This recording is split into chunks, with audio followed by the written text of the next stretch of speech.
Big hurricane, very big hurricane. Hurricane Matthew.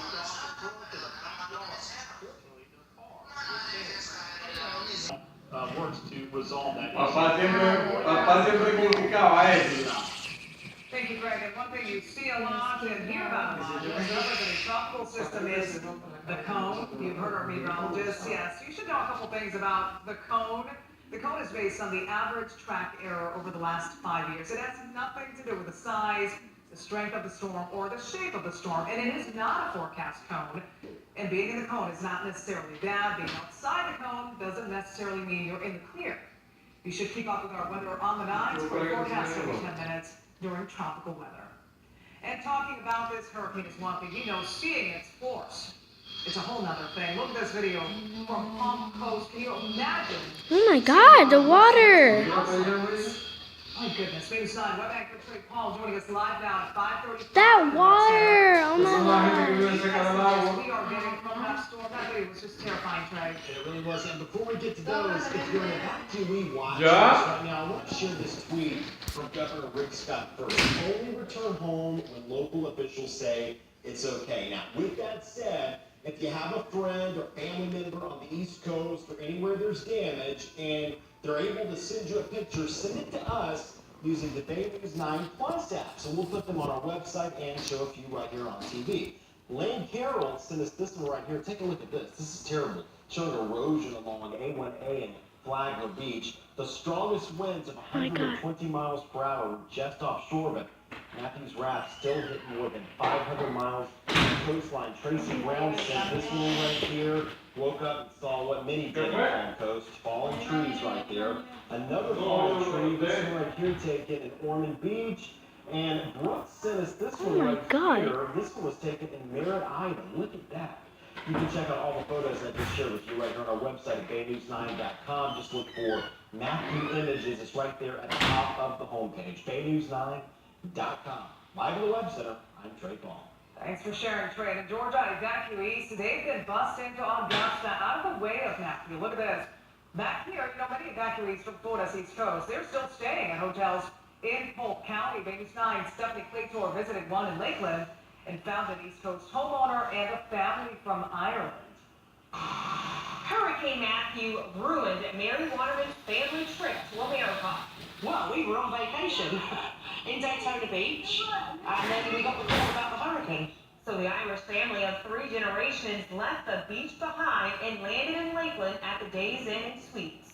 I was going to stick it out and stay in Daytona, but they talked me out of it. They made me come with them. Mary Waterman says their place is still shut down. And we were staying beachside, so we can't do anything until we know that the bridges are open and there's power. While Mary was staying at the hotel, she met Donna Flynn, who lives on the East Coast. I called my house and my answer machine picked up, so I know we have power. Donna says a friend who weathered the storm let her know through Facebook that her house was okay. We're calmer now, and God bless. We prayed and prayed, and prayers do work. Because so far, I think Bearpark Bay is in pretty good shape. This hotel was sold out last night. Workers said more than 150 people stayed there. 80% of them evacuees from Florida's East Coast. The owner here at the Days Inn & Suites, he says they have a few rooms available tonight, and countywide, Visit Central Florida reported as of this morning that at least 30 places have availability. Reporting in Lakeland, I'm Stephanie Clay for Bay News 9. And we have a link to a list of hotels that have rooms available in Polk County on baynews9.com. Hey, there is some good news tonight for evacuees. Governor Rick Scott suspended tolls, remember, before the storm. Today he said you can still travel those roads for free until 24 hours after Matthew has passed. Meantime, Hurricane Matthew is holding up water testing at wells near the Mosaic plant and sinkhole in Mulberry.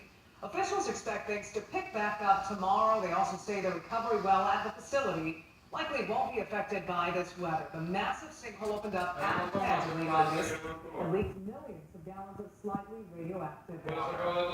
Oh my God, radioactive water. You know what that means. An update on the forecast is up next with meteorologist Diane Katch-Merrick. So a lot more to.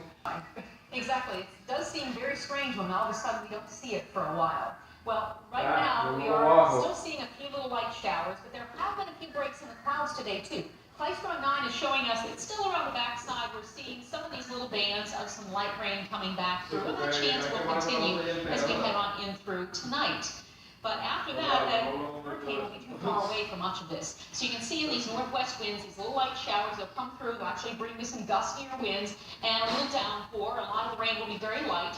And what you're seeing here southwest of Pinellas, that's sea spray. Okay. And that's because we do have some pretty gusty winds out there that are kicking up the seas. The visibility is actually down at the beach because of that sea spray.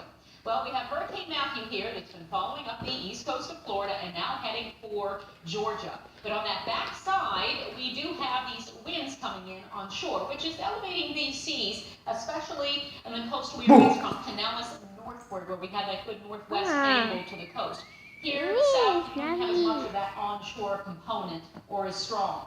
But areas north, the seas are going to run a little bit above normal, tides above normal, and seas, well, not so good for boating. Small craft advisory will continue to be in effect with these strong winds on the backside of it. We certainly have some gusty winds that will continue. But the chance for hurricane-force winds goes parallel to the coast and only brushes the coast of the Carolinas. So they may not get the full effects of this system either. Luckily, it's weaker now. But you can see where it just does skirt the coast and will cause issues all the way up through parts of North Carolina.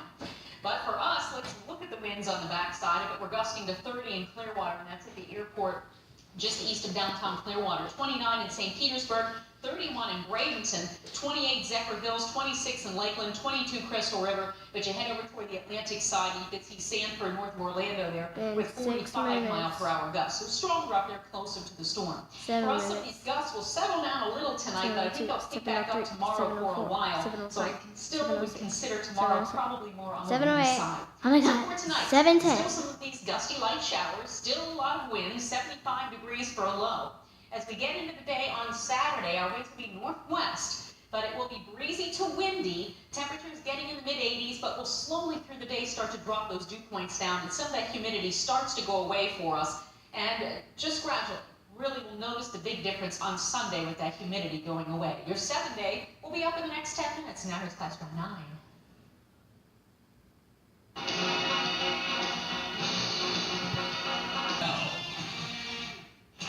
Weather updates, the latest forecasts, and some spectacular views. Follow the weather experts on Twitter at BN9 Weather.